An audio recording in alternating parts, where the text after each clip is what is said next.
Réunies autour du gouverneur de Dakar, les autorités administratives et sécuritaires, aux côtés des acteurs du monde de la lutte, ont planché sur des solutions urgentes pour endiguer le CIMOL, cette nouvelle forme d'agression collective qui sévit particulièrement dans la banlieue dakaroise, s'invite de plus en plus en marge des combats de lutte, faisant peser une menace sérieuse sur l'ordre public.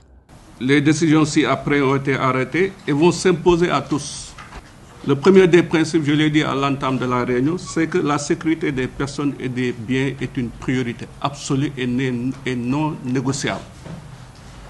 Premièrement, nous allons veiller à renforcer le contrôle des entrées avec l'interdiction formelle de l'introduction d'alcool ou d'objets dangereux ou assimilés. D'aucuns en ont parlé dans leur prise de parole. Deuxième mesure, elle concernera la mise en place d'un dispositif de sécurité gradué, visible et mobile, sous la coordination des forces de sécurité.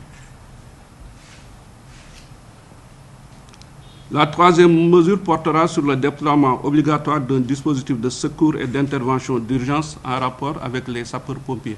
Déterminé à maintenir l'ordre public quoi qu'il en coûte, le gouverneur a mis l'accent sur la sensibilisation comme socle de la riposte. Les mesures arrêtées issues des contributions des différents acteurs présents visent à renforcer la protection des personnes et des biens tout en garantissant le bon déroulement des combats dans un climat apaisé. L'enjeu est clair, sécuriser l'arène sans freiner l'activité. Et pour le suivi de toutes ces décisions que je viens d'annoncer, il y aura un dispositif de suivi qui sera mis en place sous l'autorité de M. le préfet du département de Pikine, ou j'allais dire du préfet compétent, si par ailleurs il y a des combats de lutte qui se déroulent dans d'autres départements. Et ce comité, à la tête duquel se trouve le préfet, va procéder à une évaluation systématique après chaque combat, surtout pour identifier les failles, faiblesses et insuffisances, afin de les rectifier. Ces mesures entreront en vigueur dès leur publication, a assuré le gouverneur de Dakar.